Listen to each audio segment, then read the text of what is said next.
যোৱা পৰহি আমাৰ মিটিংখন অলপ দেৰি হ'ল মানে বেছি আঢ়ৈ ঘণ্টা বহিব লগা হ'ল সেইটো কাৰণে আপোনালোকে অলপ মানে ৰখিলে কক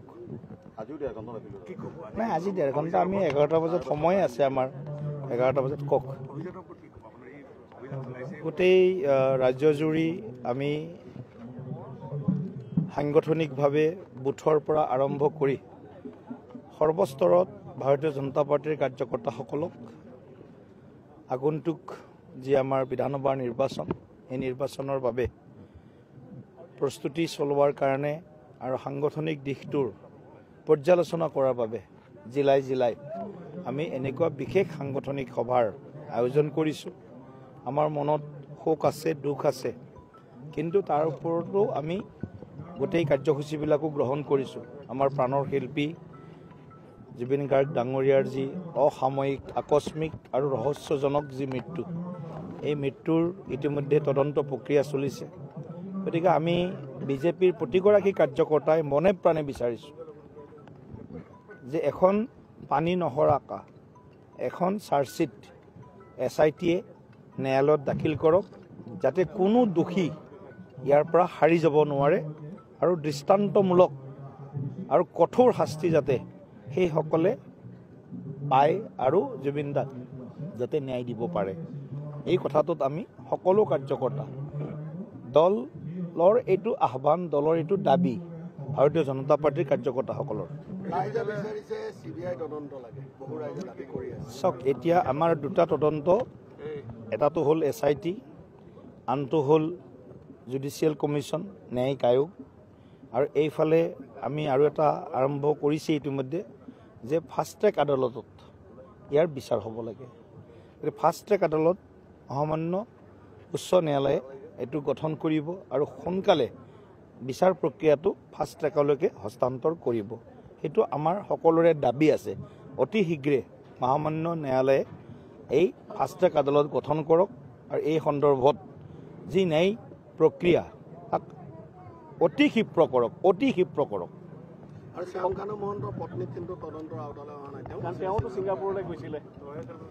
এতিয়া কোনে কাক ক'ত গৈছে সেইটো বিজেপিৰ মই সভাপতি হিচাপে মই নাজানো কোন কোন তেওঁৰ লগত গৈছে যি কথা আপোনালোকে দেখুৱাইছে সংবাদ মাধ্যম সামাজিক মাধ্যমত যি কথা ওলাইছে সেইটোৱে আমি চাইছোঁ কিন্তু কথাটো হ'ল মই কৈছোঁ কোনো দোষী যাৰ প্ৰতি সন্দেহ আছে দোষী বুলি মই এতিয়া ক'ব নোৱাৰোঁ যেহেতু চাৰ্জশ্বিট দাখিল হোৱা নাই যাৰ প্ৰতি সন্দেহ প্ৰতিগৰাকীকে বুক কৰিব লাগে প্ৰতিগৰাকীকে তদন্তৰ আওতালৈ আনিব লাগে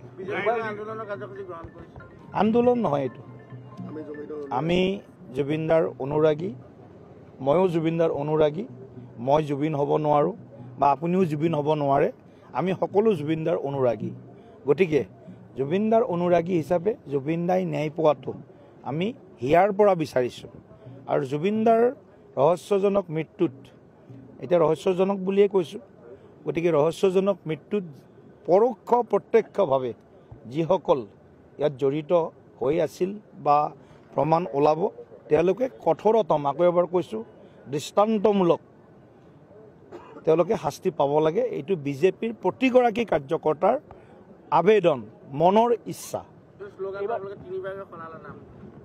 কি শ্লোগান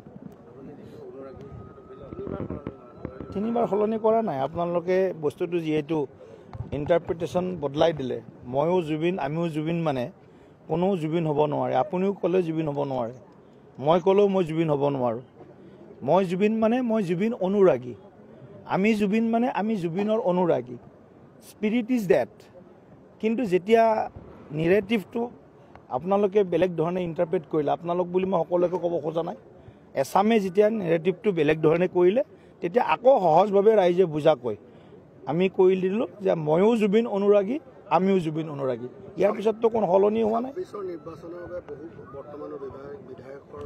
100% আৰু জুবিনে ন্যায় পোৱা মানে জুবিনৰ অনুৰাগীৰ হিয়া হাত কৰা ন্যায় কোনো দোষী যাতে কোনো পধ্যে হাৰি যাব নোৱাৰে সেইটো একেবাৰে ফুল প্ৰুফ চাৰ্জশ্বিট যিটো কোৱা হয় সেইটো SITৰ পৰা আমি আশা কৰিছোঁ SITক আমি দাবী কৰিছোঁ আৰু শীঘ্ৰে যিটো ন্যায় যিহেতু ন্যায়ালয়ে দিব, ন্যায় চৰকাৰে নিদিয়ে। কালিও মই কৈছোঁ, যিমান হত্যা যিমান ধৰণৰ ঘটনা হৈছে তাৰ ন্যায় দিয়াৰ প্ৰক্ৰিয়াটো ন্যায়ালয়ে কৰে, তদন্ত প্ৰক্ৰিয়াটো SITয়ে কৰিছে বা পুলিচে কৰে।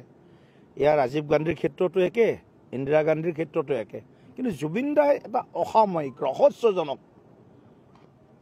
এটা মৃত্যু, গতিকে জুবিন দাৰ গোটেই মৃত্যুৰ সন্দৰ্ভত অসমৰ প্ৰতিগৰাকী ৰাইজ, দেশত বা বিদেশত জুবিন দাৰ অনুৰাগী লক্ষ লক্ষ অনুৰাগীয়ে এই মহান শিল্পীগৰাকীয়ে ন্যায় পোৱাটো বিচাৰিছে। আৰু বিজেপি তাৰ পৰা এটা চোতাও দূৰত নহয়। বিজেপি ৰাইজৰ পক্ষত আছে, বিজেপি ৰাইজৰ আৱেগ অনুভূতিৰ লগত আছে। আৰু বিজেপি ভাৰতীয় জনতা পাৰ্টি মানে জনতাৰ পাৰ্টি, ৰাইজৰ লগত থকাটো আৰু ৰাইজৰ আৱেগৰ লগত থকাটো ভাৰতীয় জনতা পাৰ্টিৰ দায়বদ্ধতা। আৰু মুখ্যমন্ত্ৰীয়ে কৈছে যে বিধায়ক য'ত য'ত বিজেপিৰ বিধায়ক আছে তাত জুবিন গাৰ্গৰ এটা প্ৰতিমূৰ্তি স্থাপন কৰিব। বিধায়ক নথকা সমষ্টিবিলাকত বিজেপিৰ কি? চাওক, কথাটো হ'ল প্ৰতিমূৰ্তিৰ কাৰণে কোনো চান্দা ইত্যাদি সংগ্ৰহ আমি কৰিব দিয়া নাই। আপোনালোকৰ মাজৰ কোনোবাই এটা নিউজো বজাইছে বা কোনোবা এটা ছ'চিয়েল মিডিয়াত বজাইছে। আমি যেতিয়া প্ৰেছ মিট কৰিছোঁ যে বিজেপিৰ জনপ্ৰতিনিধিসকলে মিলি কোনোবাই 500 টকা 1000 টকা দিব বা কোনোবাই 10,000 টকা দিব। এয়া MLA MP হ'ব পাৰে, পঞ্চায়তৰ প্ৰতিনিধি হ'ব পাৰে, মিউনিচিপাল বৰ্ডৰ প্ৰতিনিধি হ'ব পাৰে, আৰু কাৰ্যকৰ্তাসকলে মিলি কিনে বুথৰ পৰা আৰম্ভ কৰি কাৰ্যকৰ্তাসকলে ইয়াত সহযোগ কৰিব।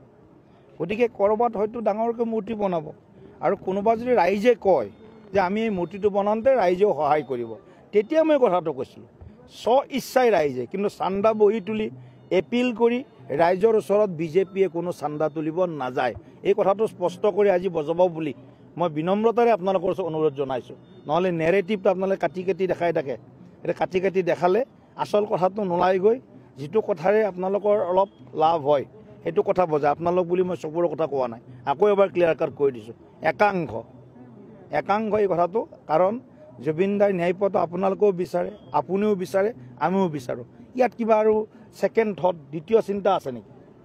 সংবাদ মাধ্যমে যেনেকৈ জুবিন দাই ন্যায় পোৱা বিচাৰে, অসমৰ ৰাইজে যেনেকৈ জুবিন দাই ন্যায় পোৱা বিচাৰে, ভাৰতীয় জনতা পাৰ্টি ইয়াৰ পৰা বেলেগ দূৰত নহয়।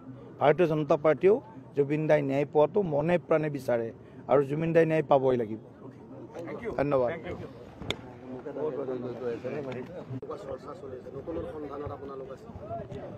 নতুনৰ সন্ধান বা পুৰণিক পুনৰ প্ৰতিষ্ঠা কৰা এই বিষয়টো ভাৰতীয় জনতা পাৰ্টিৰ আমাৰ যি ছাৰ্ভে ইত্যাদি হ'ব, সেই কথাটোত গোটেই কথাখিনি আমি পৰিষ্কাৰ কৰিব বিচাৰিছোঁ।